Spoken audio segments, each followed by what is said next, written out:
رب اشرح لي صدری ویسر لی امری واحلل عقدۃ من لسانی۔ علماء کی موجودگی میں، بزرگان کی موجودگی میں ظاہر ہے خطاب یا بات چیت کا تو موقع نہیں ہے، صرف اپنی بے وضاحتی کا اظہار کر سکتا ہوں التماس دعا کے ساتھ۔ یہ ادارہ جس نے کئی نشیب و فراز دیکھے، صرف یہ سعادت ضرور حاصل ہے کہ ابتدا سے کوشش رہی کہ کسی نہ کسی ذریعے سے اس ادارے سے وابستہ رہیں، اور نہ تو اس کی لیاقت تھی، نہ کسی بھی اعتبار سے خود کو اس لائق سمجھتا ہوں اب تک، لیکن شاید وہی شعر اس موقع پر ٹھیک بیٹھتا ہے کہ آسماں بارے امانت نہ توانست کشید، قرۂ فال بنامے من دیوان زند۔ تو شاید کچھ ایسا ہی ہے جب ہم دیکھتے ہیں کہ ہم دولت کریمہ کی ترغیب کی دعا کر رہے ہیں خدا سے، اور جب ہم دعائے عہد میں کہتے ہیں کہ ہم اسے قریب دیکھتے ہیں چاہے دنیا دور سمجھتی ہو، تو یہ ایک احساس، ایک ذمہ داری کا احساس پیدا ہوتا ہے کہ پھر اس ظہور کے لیے افراد کہاں سے تیار ہوں گے۔ شاید ایسے میں ان اداروں کی ضرورت کا احساس جاگتا ہے کہ جہاں وہ افراد تیار ہوں جو اچھے پروفیشنلز ہوں اور منتظر ہوں، جن کا پارٹ ٹائم کام امام کی خاطر نہ ہو۔ بار بار وہ ایک واقعہ ذہن میں آتا ہے کہ وہ بندے خدا جس نے امام حسین کو کہا تھا کہ میری زرہ لے جائیے، میرا گھوڑا لے جائیے، میری تلوار لے جائیے، میں خود نہیں آ سکتا۔ کم و بیش ہم سے پہلے والی جنریشن نے، ہماری جنریشن نے ایک بڑا عرصہ اس طرح سے گزارا کہ وہ تلوار جس کو ہم 16 سال سائیکل کرتے ہیں، جس ڈگری کو ہم حاصل کرتے ہیں، مثلا کوئی الیکٹرانکس انجینئر ہے، کوئی سافٹ ویئر انجینئر ہے، 16 سال اس نے انجینئرنگ کی، اب وہ تلوار یا وہ اپنا وجود جو ہے وہ کسی اور کمپنی کے حوالے کر دے گا 9 to 5 کے لیے، اور اس میں سے جو آمدن ہوگی سال میں ایک مرتبہ کوئی مجلس کروا کے زیارت پہ جا کر یا کسی اور جگہ پہ خرچ کر کے امام کے نام پہ خرچ کر دیا۔ نہیں معلوم، مجھے یہ احساس ہوتا ہے کہ شاید کافی نہ ہو۔ ہماری جنریشن نے جو کچھ کر کے دیکھ لیا ظہور کے لیے، ہم تیاری نہیں کر سکے۔ شاید اب ایسی جنریشن کی ضرورت ہے کہ جو اپنی وہ 9 to 5 بھی، یا وہ پوری زندگی 9 to 5 نہیں، یعنی 24 گھنٹے جس چیز پہ وہ کام کر رہا ہے، اپنی برترین سکل، بہترین طاقتیں امام کے نام پہ خرچ کرے۔ شاید اس کے لیے ابھی ہمارے پاس وسائل، آمادگی، تیاریاں کافی نہیں ہیں۔ ایسے میں ان اداروں کی ضرورت ابھرتی ہے معاشرے میں کہ جہاں پہ منتظر، جہاں پہ مومن دیندار پروفیشنلز ابھر سکیں۔ جو امام علی علیہ السلام کا شکوہ تھا کہ یا تو سادہ لوہ دیندار ملے یا ہوشیار بے دین خیانت کار، تو ہم ہوشیار دیندار بنا کر امام کے اس شکوے کو دور کرنے کی کوشش کریں۔ دوبارہ عرض کروں گا، نہ تو اس صلاحیت کا دعویٰ ہے، نہ خود کو اس لائق سمجھتا ہوں، صرف یہ کہ اس کام کی خلا، معاشرے میں خلا موجود تھا جس کو بھرنے کے لیے ایک قدم اٹھایا۔ آپ احباب کے تعاون، آپ سب بزرگان کی سرپرستی، رہنمائی کے ساتھ، اور خدا کے حوالے، خدا سے دعا کی ہر لمحے کہ ہمیں اس لائق بنا دے کہ چند قدم ہی صحیح اس راستے میں اپنی توان کے مطابق آگے بڑھا سکیں، اور اگر یہی چند قدم قبول ہو جائیں، انہی بچوں میں سے کوئی ایک بچہ اس عظیم لشکر میں شمار ہو سکے، تو شاید ہماری آخرت کے لیے سرمایہ بن سکے، کیونکہ اس کے علاوہ اپنے دامن میں کچھ نہیں ہے۔ آپ سب سے دعاؤں کے التماس کے ساتھ بہت شکریہ۔ بسم اللہ الرحمن الرحیم۔ وما خلقت الجن والانس الا ليعبدون ما اريد منهم من رزق وما اريد ان يطعمون ان اللہ هو الرزاق ذو القوة المتین۔ اپنی سادہ سمجھتوں کے بابا کے تو خوبصورت محفل کی شرکت کی توفیق حاصل ہوئی، چاند ستارے ہو، یہ تو شاید مصنوعی ہے، لیکن جو ہمارے اصلی بھولیں مسلسل آپ نے کی بات کری، مشاہدہ کیا، آج کا دن بچوں کا دن ہے، مناسب یہی تھا کہ ہم انہیں کی گفتگو سنتے ہوئے ان کی باتوں سے ان کی کاموں سے اپنی آنکھوں کو ٹھنڈک دیتے، لیکن منتظمین کی خواہش کے احترام کرتے ہوئے چند کلمات عرض کرنے کی کوشش کروں گا۔ تو مختصر قرآن مجید 6236 آیتوں پر مشتمل ہے۔ اس کتاب کا کوئی خاص موضوع نہیں ہے۔ اب تک جو مفسرین اور علوم قرآن کے ماہرین، لیکن مرحوم مولانا صدرہ نے اور محی الدین ابن عربی سطح اول کی جو شخصیات ہیں انہوں نے یہ گفتگو کی ہے کہ اگر ہم قرآن مجید کا کوئی موضوع چاہیں کہ اسے معین کریں تو ایک چیز قرآن کا موضوع بن سکتی ہے، اور وہ ہے انسان۔ اس لیے قرآن مجید کتاب شناخت انسان، انسان سے متعلق کسی نے بھی اس طرح سے فیصلہ کن انداز میں گفتگو نہیں کی جیسے قرآن میں گفتگو کی۔ یہاں تک کہ آپ دیکھیں کہ صدی میں وہ فرق جس نے بھونچال برپا کیا، ہارٹنگٹن جس نے امریکہ کو نیو ورلڈ آرڈر کا نظریہ دیا، اس کے بعد ایک تحول آیا پوری دنیا۔ امریکہ کے 48 سالہ فلسفی اس نے نیو ورلڈ آرڈر نظم نوین جہانی کا نظریہ دیا۔ 3 کتابیں لکھی اور ان کی کتابوں میں سے جس کتاب کو سب سے زیادہ پذیرائی ملی وہ ہے دی میننگز آف لائف، جس میں شروع میں انہوں نے خوبصورت جملہ کہا کہ اکثر لوگ زندگی گزار رہے ہیں، زندگی کیا ہے اور اس کی حقیقت کیا ہے یہ بہت کم لوگوں کو پتہ۔ اور اس کے بعد انہوں نے تقریباً 850 سے زیادہ صفحات میں اس کے بعد بڑے بڑے فلسفی اور ان کے نظریات کو رد کرتے ہوئے زندگی کی حقیقت کو بیان کرنے کی کوشش کی۔ سر فرانسس انڈیزمن، sir William James, Hegel, Kant, Descartes سب کو رد کرتے چلے گئے، لیکن کتاب کے اختتام میں جب انسان پہنچتا ہے تو دیکھتا ہے کہ خود ہارٹنگٹن حیران پریشان اور سرگردانی کا شکار ہے۔ کیوں؟ اس لیے کہ یہ انسان کے بس کا روگ نہیں ہے۔ انسان سے متعلق فیصلہ کن بات سے وہ کر سکتا ہے جس نے اس محیر العقول موجود کو خلق کیا، اور وہ اللہ ہے۔ اور قرآن مجید نے سب سے زیادہ جس موضوع کو بیان کیا ہے وہ یہی انسان کا موضوع، انسان کا آغاز، اس کا انجام، اس کی ماہیت، اس کی حقیقت، اس کے وجود کی دقتیں، اس کی گہرائیاں، ہر ایک مطلب کو قرآن میں بہت کھول کے بیان کیا۔ یہاں تک کہ قرآن مجید کے جب نزول کا آغاز ہوا، پہلی وحی، تو سب سے پہلی وحی میں اللہ نے انسان کی تخلیق کا ذکر کیا، اقرا بسم ربک الذی خلق، اور اس کے بعد آپ پڑھتے جائیں کہ پیغام مسلسل هو اللہ الخالق البارئ المصور، وہ خالق، وہ باری، وہ مصور ہے، وہ عدم سے وجود میں دیتا ہے انسان۔ هو الذی یصورکم فی الارحام کیف یشاء، اللہ وہ ہے جو تمہاری ماؤں کے بطن میں تمہاری تصویر بناتا ہے، کیف یشاء، جیسا جی چاہتا ہے ویسی تصویر بناتا ہے۔ پھر فرمایا صورکم واحسن صورکم، انسان ہم نے تمہاری تصویر بنائی اور بری تصویر بھی بنائی، بہترین تصویر بنائی۔ آپ اس مطلب کو دیکھیں کہ اللہ جو یہ فرما رہا ہے کہ وہ اللہ الخالق البارئ المصور، وہ اللہ خالق، خالق کہنے کے بعد باری کیوں کہا؟ اور جب باری کہہ دیا تو اللہ نے خود کو مصور کیوں کہا؟ کسی شاعر کا یہ کلام نہیں ہے کہ جو اپنی تخیل کو ادا کرنے کے لیے مختلف الفاظ کا سہارا لیتا ہے تاکہ اسے اطمینان حاصل ہو جائے کہ اس کی بات ٹھیک سے پہنچ گئی۔ قرآن مجید سے متعلق علوم قرآن کے ماہرین نے یہ نظریہ دیا کہ قرآن میں کوئی مترادف کلمہ وجود نہیں رکھتا۔ پروردگار نے قرآن میں ایک مرتبہ تکرار نہیں کیا۔ جب اللہ خود کو خالق کہہ رہا ہے، پھر باری کہہ رہا ہے، پھر مصور کیوں کہہ رہا ہے؟ مصور کہہ کے ذہن بشر کو اس نقطے کی طرف متوجہ کر رہا ہے، یہ بات بہت اہم ہے، یہ بات پوری گفتگو کی جان ہے۔ یہ وہ مطلب میں آپ کے سامنے پیش کرنے لگا ہوں جسے صاحب تفسیر المیزان علامہ محمد حسین طباطبائی، جو 1400 سالوں میں سب سے بہترین تفسیر مانی گئی، انہوں نے جا بجا اس مطلب کو بیان کیا تکرار سے۔ وہ یہ خدا کیوں خالق کے بعد خود کو مصور کہہ رہے ہیں؟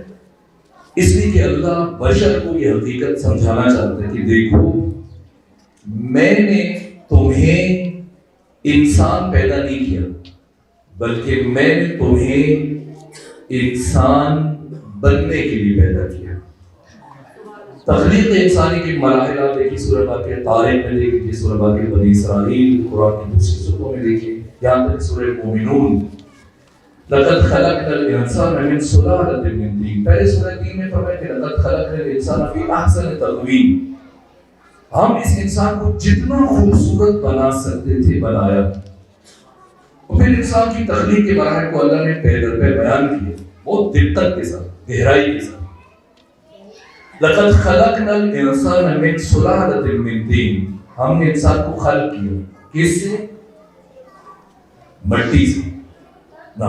لیکن یہاں خدا فرما رہے ہیں لقد خلقنا الانسان من سلالۃ من طین، یہ نہیں فرمایا لقد خلقنا الانسان من طین، ہم نے انسان کو مٹی سے بنایا. ہم نے انسان کو مٹی کے سلالہ سے بنایا، مٹی کے رس سے، مٹی کے جوس سے، مٹی کے عرق سے. یہ بھی آپ کے سامنے جوس پڑے ہوئے ہیں اور آپ کو تازہ پھلوں کے رس نکالتے ہیں. ماہ رمضان قریب ہے، آپ گھروں میں مختلف پھلوں کے رس نکالیں گے. آپ میں سے کبھی کسی نے خواتین کے تعلق کی کچن سے رس بنا کے جوس بنا کے دیتی ہیں بچوں کو، گھر والوں کو، آپ پھلوں کا رس نکالتی ہیں. کیا آپ کبھی کسی نے مٹی کا رس نکالا ہے یا نکلتے ہوئے دیکھا ہے کسی بازار میں، کسی مارکیٹ میں، کسی دوسرے مقام پر؟ لیکن اللہ قرآن میں فرما رہا ہے کہ ہم نے انسان کو مٹی کے رس سے خلق کیا. لقد خلقنا الانسان من سلالۃ من طین، سلالہ یہ رس کا کیا ہے، کہاں نکالا جاتا ہے؟ وہ مشینیں اور کارخانے آپ کے گھروں میں، آپ کے کھیتوں میں، آپ کے باغات میں. یہ جو پودے اور درخت ہیں یہ وہ مشینیں اور کارخانے جو مسلسل زمین کا رس کشید کرنے کھینچ رہے ہیں، اور یہ رس سلالہ منتقل کرتے دانے میں. یہ سنترا، یہ سیب، یہ ناشپاتی، یہ آم، یہ آلو بخارا، یہ ساری چیزیں، گندم، جو، کھجور، کشمش، یہ سلالۃ من طین. پھر یہ انسان کی تخلیق کے مراحل جنہیں قرآن اتنی گہرائی سے بیان کر رہا ہے، تسلسل سے بیان کر رہا ہے. پھر اس کے بعد نطفہ، ظاہر کی سلالہ کو انسان کھائے گا، اس سے انسان کا نطفہ وجود میں آتا ہے. نطفہ سے علقہ، علقہ سے مضغہ، مضغہ سے عظام، ہڈیاں. پھر قرآن میں خدا فرماتے ہیں وَكَسَوْنَا الْعِظَامَ لَحْمًا، پھر ہم نے ہڈیوں پر گوشت چڑھا دیا. اور ثُمَّ أَنشَأْنَاهُ خَلْقًا آخَرَ، پھر ہم نے جب پورا ڈھانچہ 4 مہینے 10 دن میں انسان کا ڈھانچہ اس کی ماں کے بطن میں تیار ہوتا ہے سر سے لے کے پاؤں تک، تو اب جیسی مکان تیار ہوا اللہ نے اس میں مکین کو روانہ کیا. کسے؟ ثم انشأناه خلقا آخر، روح. اور جیسے روح کو اس پیکر میں، اس جسم میں، مکان میں منتقل کیا تو کیا فرمایا؟ تبارک اللہ احسن الخالقین. اپنے آپ کو مبارکباد دی اللہ نے، مبارکباد کا مستحق ہے وہ اللہ جس نے اتنی بہترین مخلوق کو خلق کیا. یہ انسان اب اتنا ہی عرصہ مزید اپنی ماں کے بطن میں رہتا ہے، اور پھر جب دنیا میں آتا ہے یہاں سے اس کی انسانیت کا سفر شروع ہوتا ہے. لیکن جو میں نے جملہ عرض کیا، جو جملہ روح ہے قرآن میں، وہ یہ کہ ہم انسان پیدا نہیں ہوئے بلکہ ہم انسان بننے کے لیے پیدا ہوئے، اور یہاں سے انسانیت کا سفر شروع ہوتا ہے. ابھی جو ہمیں انسان کہا جاتا ہے یہ مجازن انسان کہا جاتا ہے. جیسے اسٹوڈنٹس آپ کے سامنے کھڑے تھے، ایک بچے نے ایک ڈاکٹر کا لباس پہنا ہوا تھا، ایک بچے نے فوجی کا لباس پہنا ہوا تھا، باقی بچوں نے. یہ جو بچہ ہے آج مسلم اس کے گھر والے کہیں اس کو ڈاکٹر صاحب کو، کیا یہ جھوٹ ہے؟ نا، یہ مجاز ہے. جس راستے میں یہ چلا ہے مستقبل میں ڈاکٹر بنے، مستقبل میں انجینئر بنے. بالکل اسی طرح سے ہمیں جو انسان کہا جاتا ہے یہ مجازن انسان کہا جاتا ہے، حقیقتاً نہیں. سوال یہ انسان مجازی کیا کرے کہ حقیقی معنی میں انسان بن جائے؟ تو حقیقی معنی میں ہم انسان بن سکتے ہیں علوم اور معارف کے ذریعے سے. اور قرآن مجید کی آیت سورہ واقعہ طٰہٰ آیت نمبر 114 اس کا آخری ٹکڑا پیغمبر اسلام کی دعا وَقُلْ رَبِّ زِدْنِی عِلْمًا. میں چاہتا ہوں اس کا معنی بچوں میں سے یا حاضرین میں سے کرے تاکہ ایک بات میں اس کی تائید و تصدیق ہو جائے، پھر میں معنی اس کروں. کیا معنی کرتے ہیں؟ قُلْ رَبِّ زِدْنِی عِلْمًا یا رَبِّ زِدْنِی عِلْمًا. میں جو بچوں کے اسکول کی کورس کی کتابوں میں دیکھا عام طور پر جو معنی کیا جاتا ہے خدا میرے علم میں اضافہ فرما، درحالی کہ ہرگز اس کا یہ مطلب نہیں ہے. اس آیت کی ظلم ہے اس آیت کے ساتھ. اور قرآن کی بہت ساری دوسری آیات کے ساتھ ہمارے یہاں، جیسے میں اسی شہر اسلام آباد کی سڑکوں پہ آپ چلے جائیں دیکھیں گے پیغمبر اسلام کے نام لکھے ہو، اللہ کے نام لکھے ہو. بشیر نیچے لکھا ہوا خوشخبری دینے والا. نذیر جو سڑک جاتی ہے پارلیمنٹ کو، اس پہ دیکھے ہوں گے آپ. نذیر ڈرانے والا. دہڑے کے ہر کسی لفظوں کی معنی نہیں. امام راغب اصفہانی نے مفردات راغب میں جو کی معنی لکھی ہے بشیر، آپ دیکھیں کتنے خوبصورت معنی. بشیر ایک مایوس دل میں امید کی شمع کو روشن کرنے والا، اور نذیر آنے والے خطروں سے بشریت کو آگاہ کرنے والا. اسی طرح سے رب زدنی علما عام طور پہ معنی کیا جاتا ہے، بالکل غلط معنی ہے، میرے علم میں اضافہ فرما. نہ، عالم دین تشریف فرمایا، آپ سب مجھ سے بہتر جانتے ہیں. قل کہہ دیجیے. رب اصل میں تھا ربی، کثرت استعمال سے یا حذف ہوئی رہ گیا رب، میرے رب. زد فعل امر، تو زیادہ کر. نون وقایا یا متکلم. زدنی مجھے زیادہ کر. کس چیز میں؟ علم میں. اے میرے رب تو مجھے زیادہ کر. کس میں؟ علم میں. ایک الگ منطق کو بیان کر رہا ہے. یہ اتحاد عقل و عاقل و معقول کو بیان کر رہے ہیں، اتحاد عارف و معرفت کو بیان کر رہے ہیں، اتحاد علم و عالم و معلوم کو بیان کر رہے ہیں. عالم این علم، علم این عالم. یہ جو ہم علم حاصل کرتے ہیں یہ ہماری جان کا حصہ بنتا ہے، روح کا. اس علم سے انسان حقیقی معنی میں انسان بنتا ہے. اس لیے ختمی مرتبہ نے اپنی زندگی میں سب سے زیادہ زور جس چیز پر دیا وہ علم. یہاں تک کہ کوئی وقت ہی قید نہیں. اطلبوا العلم من المهد الى اللحد. دنیا میں قدم رکھا یہاں سے لے کر قبر تک علم حاصل کرو. اطلبوا العلم ولو بالسین، جگہ کی قید نہیں، چاہے تمہیں چین جانا پڑے. اطلبوا العلم ولو كان من اهل النفاق، استاد کی قید نہیں، چاہے مشرک سے سیکھنا پڑے سیکھو.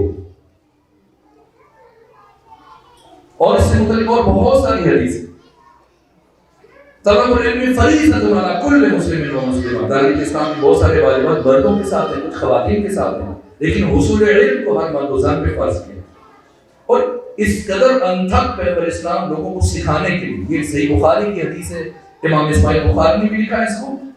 اور دوسری طرف ابو جعفر یعقوب قرینی اصول کافی میں اس حدیث کو جگہ.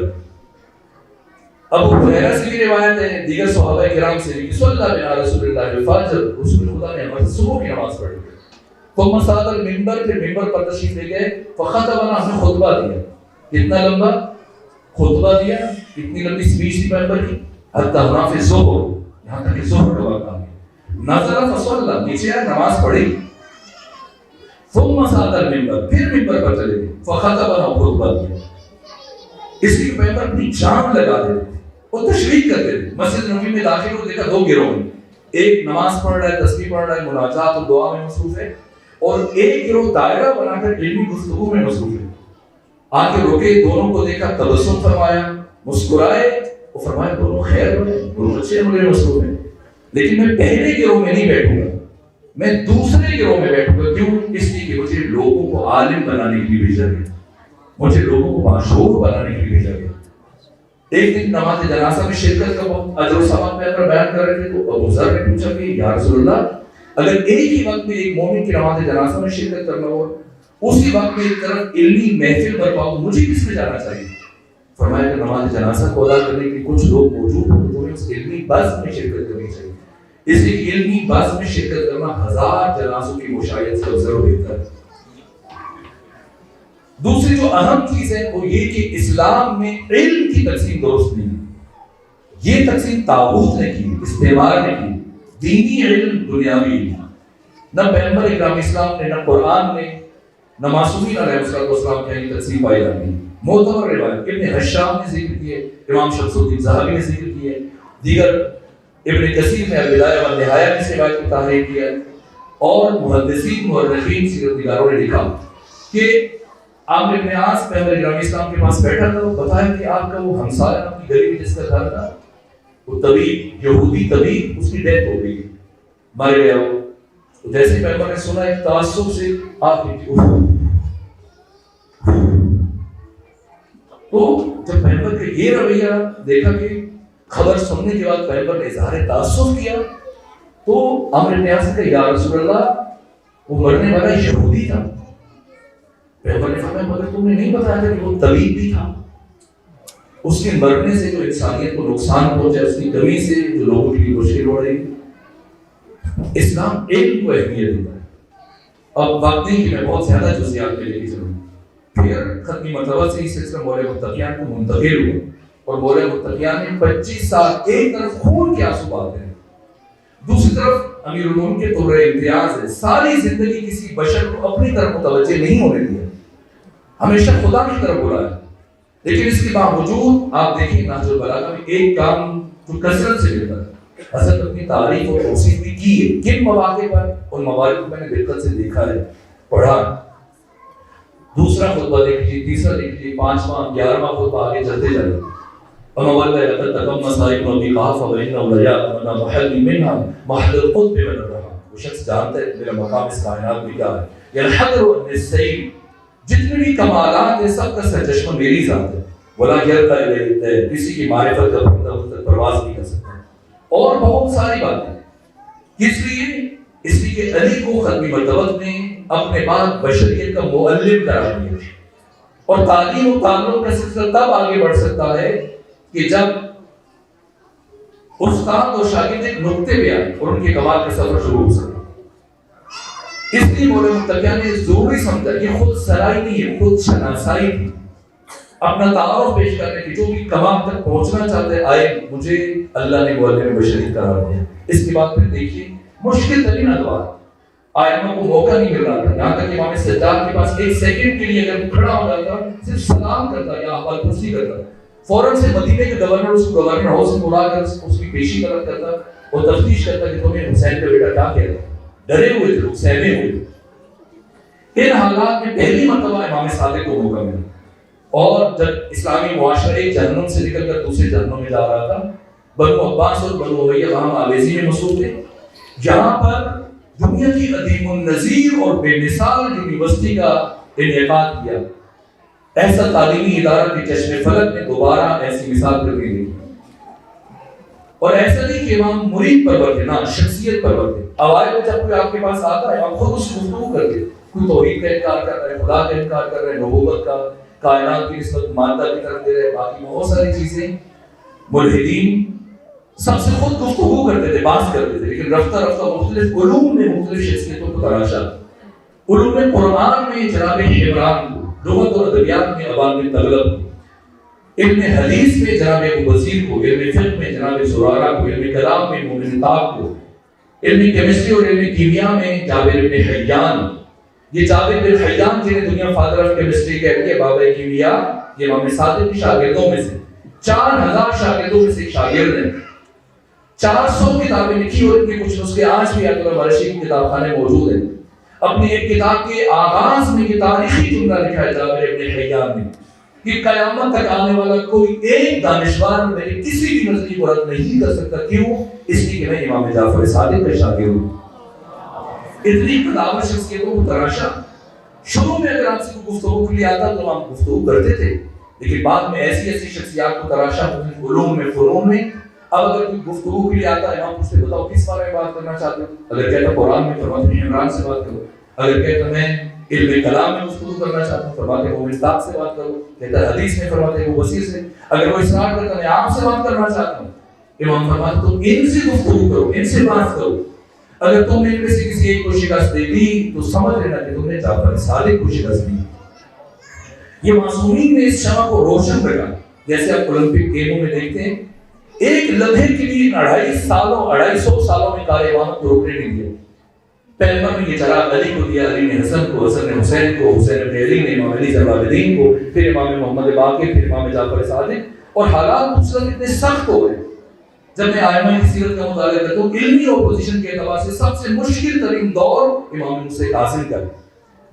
باقی کسی امام کا علمی اپوزیشن کے اعتبار سے مشکل دور نہیں. آپ دیکھیں ائمہ اربعہ، سواد اعظم اور جمہور کے چاروں امام امام موسیٰ کاظم کے زمانے میں، امام ابو حنیفہ، امام مالک، امام شافعی، امام احمد بن حنبل، چاروں آپ کے زمانے میں.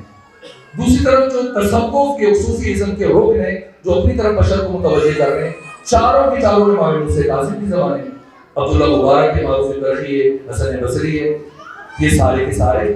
تیسری طرف فلسفہ یونان کا پہلی مرتبہ بھرپور طریقے سے عربی زبان میں ٹرانسلیشن ہو رہی اور لوگوں کو یہ باور کرایا جا رہا تھا کہ کائنات کو مادہ کی طرف سے اور یہ نیچر کی وجہ سے باقی ہے، برقرار ہے، اس میں خدا کا کردار نہیں.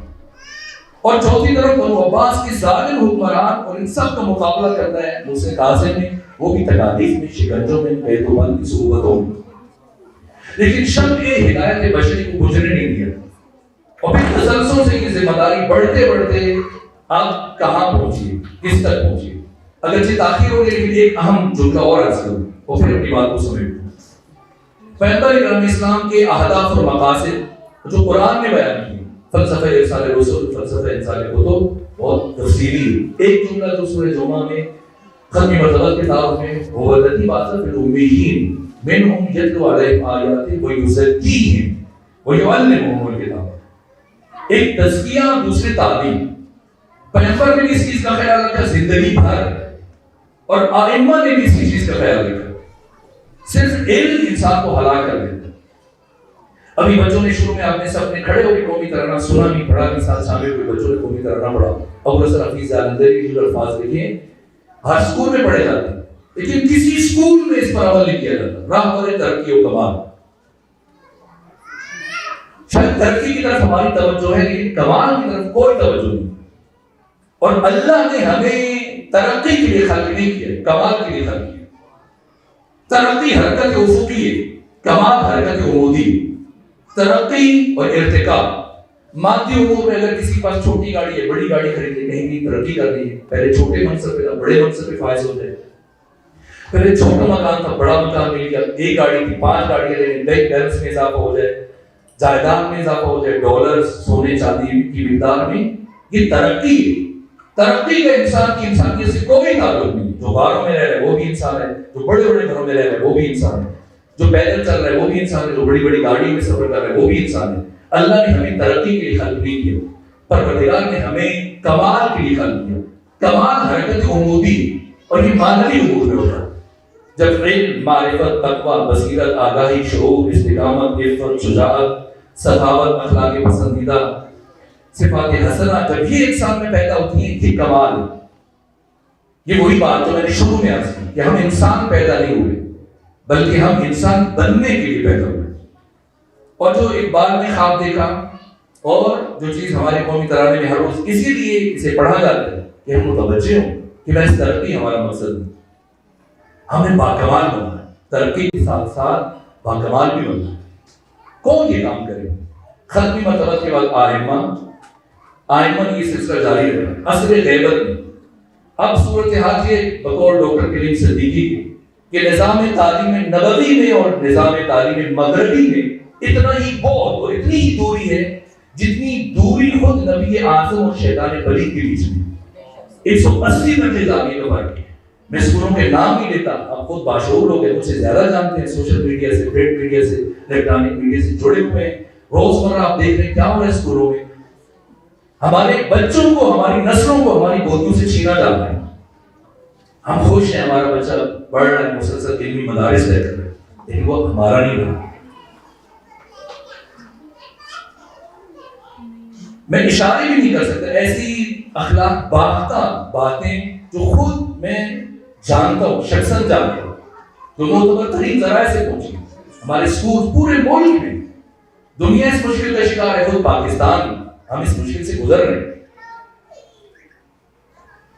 صرف پڑھایا جا رہا ہے، چند زبانوں پر توجہ ہے، کچھ فنون سکھائے جا رہے ہیں، لیکن ہم سے خود ہماری شخصیت کو آپ دیکھیں اسلام آباد میں کالجز میں بھی یہ کام ہوئے، یونیورسٹیز میں بھی، اسکولوں میں، اس حد تک بچہ وہ بات جو آج تک آپ نے کبھی سوچی نہیں ہوگی، آپ میں سے کسی نے آج تک یہ خیال نہیں کیا ہوگا میں خودکشی کر لوں، جو چیز آج تک آپ نے سوچی نہیں ہے آپ کے اسکولوں میں، آپ کے کالجز میں، آپ کی یونیورسٹیز میں ہو رہا ہے ایسا۔ اسلام آباد میں آپ دیکھیے، بحریہ یونیورسٹی میں ہوا، اسکولوں میں ہوا، بیکن ہاؤس میں پچھلے سال کے واقعہ ہوا، اور بہت سارے اسکولوں میں آپ دیکھ لیجیے، تو بظاہر سمجھ جاتے ہیں بڑے کامیاب سسٹم ہے۔ اندرونی طور پہ ہماری نسلیں، ہمارے بچوں کو کھوکھلا کیا جا رہا ہے۔ وہ روح معرفت، روح علم، تربیت کچھ نہیں، کچھ بھی نہیں۔ اور سب سے بڑا نقصان جس کی طرف ہم متوجہ نہیں، اس بات کو خمینی بچیدر نے بھی بیان کیا، مرحوم اقبال نے بھی بیان کیا۔ امام خمینی نے فرمایا کہ یہ کیسا ماہی بزرگ کی معذبت قدرتا خوردین ہم انسان بے شخصیت ہے۔ دنیا کی سب سے بڑی، دنیا کی بڑی قوتوں سے جو عالم اسلام کو سب سے بڑا نقصان پہنچا ہے کہ سلب شخصیت کا نقصان ہے۔ انہا ازما شخصیت ہمارا گرفتن، انہوں نے ہم سے ہماری شخصیت کو چھین لیا. مرحوم اقبال نے بھی کہا رگوں میں وہ لہو باقی نہیں ہے، وہ دل وہ آرزو باقی نہیں ہے، نماز و روزہ و قربانی و حج یہ سب باقی، تو باقی نہیں جسے باقی ہونا چاہیے. اب پھر بھی جی اسلام آباد میں بیٹھے آپ قومی اسمبلی میں چلے جائیں، صوبائی اسمبلی میں، پارلیمنٹ میں، ایوان بالا میں، ایوان زیری میں، تعلیمی اداروں میں چلے جائیں، آپ کو سب کچھ نظر آئے گا، سب مل جائے گا. اگر نہیں ملے تو آپ کو شخصیت ڈھونڈنے سے بھی نہیں ملے گی. لازم ایسے ادارے ہو جہاں پر تہذیب ہو، جہاں پر تربیت ہو، جہاں پر روحانیت ہو، جہاں پر علم معرفت یہ ساری چیزیں ایک ساتھ چل رہی ہو. جس طرح سے ثانیہ زہرا صلی اللہ علیہ وسلم نے بیان فرمایا جو کمال انسانی کو منشور کیا بلکہ کہ میں اس کی طرف اشارہ کروں، کون یہ کام کرے، کس کی ذمہ داری. آخری جملہ عرض کریں، ہم بس اوقات عام طور پر ہمارے ملک میں ہمیں فرقوں میں گنا جاتا ہے، جیسے فلانا فرقہ ہے، فلانا فرقہ اس طرح سے شیعہ یہ بھی فرقہ ہے. اگر کوئی ہمیں فرقہ کہہ رہا ہے تو وہ ہم پہ ظلم کر رہا ہے، اور اس سے بڑا ظلم یہ ہوگا کہ ہم خود کو فرقہ سمجھنا شروع کر دو، کہنا شروع کر دیں. تشیع شیعہ ہر اس کی کوئی فرقہ نہیں ہے. تشیع اسلام کی نوعیت کا نام ہے، تشیع اسلام کا محافظ ادارہ ہے، تشیع اسلام کا حراوت دستہ ہے. مکتب تشیع نے ہر عصر میں اسلام کی علمی، فکری، عقیدتی، نظریاتی سرحدوں کا دفاع کیا، اور اس عصر میں بھی ہماری ذمہ داری ہے. میں کہا کرتا ہوں اگر کسی کے ساتھ دشمنی ہو تو آپ اس کو سکول کھول کے دے دیں، پھر وہ کسی کی طرف توجہ نہیں کر سکتا. مشکل ترین کام، دنیا کی مشکل ترین کاموں میں سے. 2005 میں پہلی مرتبہ میں رضا بھائی کو ملا، تب سے جانتا ہوں، البتہ رابطہ نہیں رہا زیادہ. کوئی بھی کام کر سکتے ہیں لیکن ان کی مشکل پہ ڈھونڈا ہے واقعاً. اور تمام ٹیم خاہران زین بھائی سب جس طرح سے میرے اندر کی چیزیں پہنچتی، کس خوبصورتی سے، کتنی محنت سے. ایک سسٹم جو پہلے بہت زیادہ مشکلات کا شکار، اثر نو نیا سسٹم بنانا نسبتاً آسان ہوتا ہے. ایک سسٹم کی جو سرحالی کا شکار ہو پھر سے اسے اپنے پاؤں پہ کھڑا کرنا واقعاً شب و روز محنت کرنا ہے، مسلسل کوشش میں. اس لیے یہ ہمارے عظیم محسن میں اس زمانے میں فی زمانہ کہ بارش کے ابتدائی خطرات ہیں، اور یہ ہمارا شرعی فریضہ ہے، دینی فریضہ ہے، اخلاقی فریضہ ہے کہ ہم اپنے اس مقتدی ذمہ داری کو ادا کرتے ہوئے دین کے ساتھ اس سفر میں صحیح اور شریک ہو جائیں، اور ہر طرح سے بھرپور طریقے سے جس انداز سے ہم ان کی حکومت کر سکتے ہیں ساتھ ہم بھی اپنی ذمہ داریوں کو ادا کریں. بہت ساری باتیں تھیں لیکن میں نے وقت کی قلت کی وجہ سے سب کو چھوڑ دیا. پھر کبھی موقع ملے گا اکٹھے ہونے کو انشاءاللہ یہ باتیں ہم کے انداز کریں گے. اللہ تعالیٰ رضا بھائی کو، سہیل بھائی کو، قہران کو، پوری ٹیم کو جو مشکل ترین کام میں کرنے سے مل لیا اور جس طرح سے کوشاں ہیں ان کو اپنے اہداف اور مقاصد میں کامیاب کریں. السلام علیکم ورحمۃ اللہ وبرکاتہ.